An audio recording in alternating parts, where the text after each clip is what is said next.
Sagittarius, hi! Welcome to Mr. Green PH. Titingnan natin ang energies for you ngayong May 2026. This is a general reading. Pwede kang makarelate, pwedeng hindi. Just take what resonates. Another reminder, I will not message you or follow you para mag-offer ng services. So mag-ingat kayo sa mga fake accounts and scammers. Ayan. So kung gusto nyo ng private reading, just go to my website, mrqueenph.com, o kaya naman mag-book ka na directly using my link, yung aking calendar, link on the description or comment section. Okay, Sag, let's see ano yung energies for you ngayong May 2026. May 2026. Okay, ancient wisdom. You are going to tap into an ancient wisdom. So, pwedeng iba sa inyo magiging interesado kayo sa mga history, ano yung nangyari in the past, or pwedeng sa ancestors mo to. Meron kang aalamin tungkol sa mga ninuno mo, lola at lolo mo.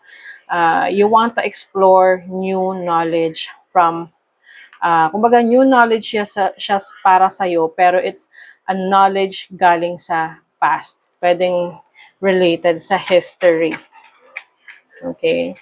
Maaring yung iba sa inyo, meron kayong kaalaman, no, na gusto nyong mas mapalawig pa, mapalakas, mapaunlad, nakakailanganin nyo ang tulong ng isang elder, no? Yung, kumbaga, let's say, yung panggagamot, example, no?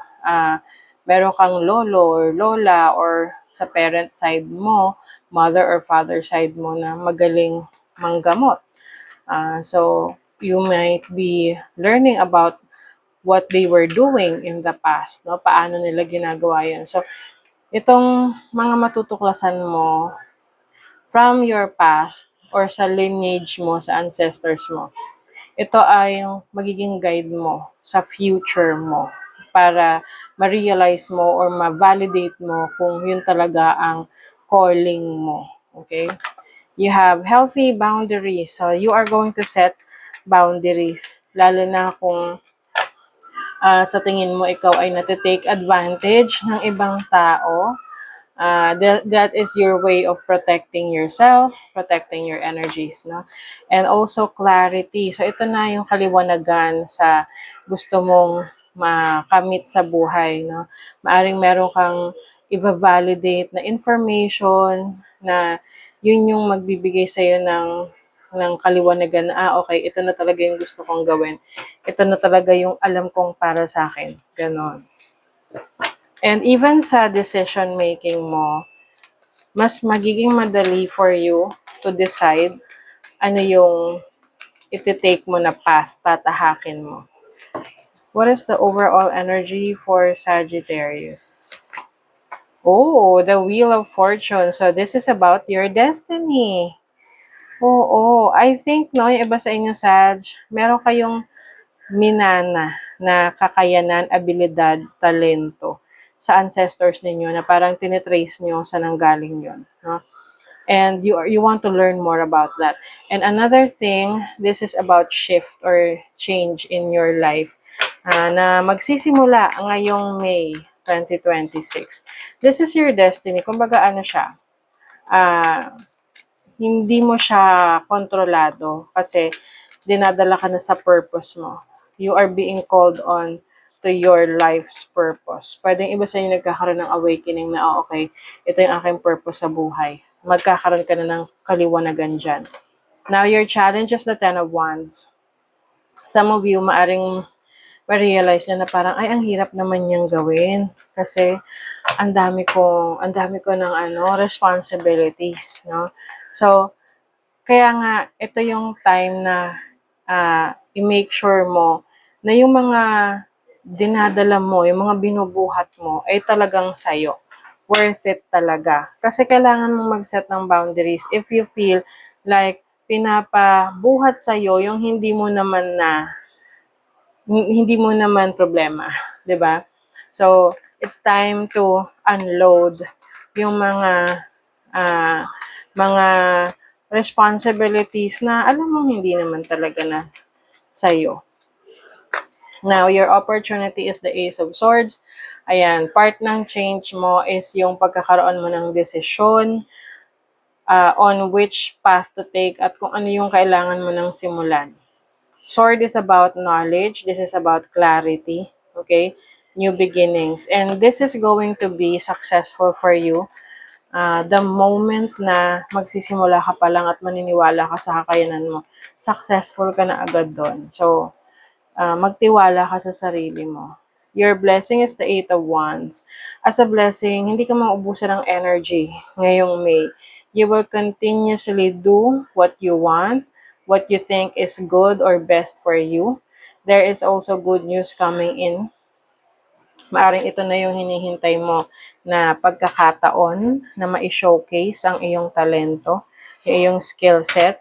I also see na mas magkakaroon ka ng recognition, mapupunta sa yung attention ng ibang tao dahil na rin sa lakas ng loob mo at tiwala sa sarili mo. Pay attention sa iyong kalusugan, okay? Kasi maaring meron kang mga health conditions na hindi mo pinapansin, especially kung madalas sumakit yung ulo mo, okay? Ipa-check mo yan para hindi na siya lumala, no?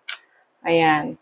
Shooting star or meron kayong wish na matutupad, no? Wish granted. Wow. So, this is also quick action, mabilis na kaganapan. Maaring meron kang bigla ang aasikasuhin or mapagdedesisyonan. And then parang ang bilis ng pangyayari para sa'yo. For example, content creator ka, meron ka naging idea na, ay maganda tong gawing content. Tapos, ginawa mo siya, in-upload mo, and then kinabukasan nag-viral. So, kumbaga, mabilis yung pag-iisip mo, yung pag-take ng action mo dun sa idea na yon, kaya mabilis rin yung naging outcome for you. Ayan, no? Ayan, merong sudden pressure para sa'yo. Maaring ito na yon na finally, you are going to shoot your shot, kumbaga. Natitingnan mo, susubukan mo, ano ba talaga ang magiging resulta kapag inaksyonan mo yung idea mo. And you will definitely see the result. Nakikita mo agad ang resulta niyan. You create your own reality. Ayan. What you want, wants you to. O kung ano raw yung gusto mo, gusto ka rin. Ano yung gusto mong ma-experience? So, number 1 is also about new beginnings for you. There is something new na you will experience ngayong May 2026, which is related sa iyong creative talents and creative skill set. Okay, you have Taurus. Oh, first house, which is about yourself.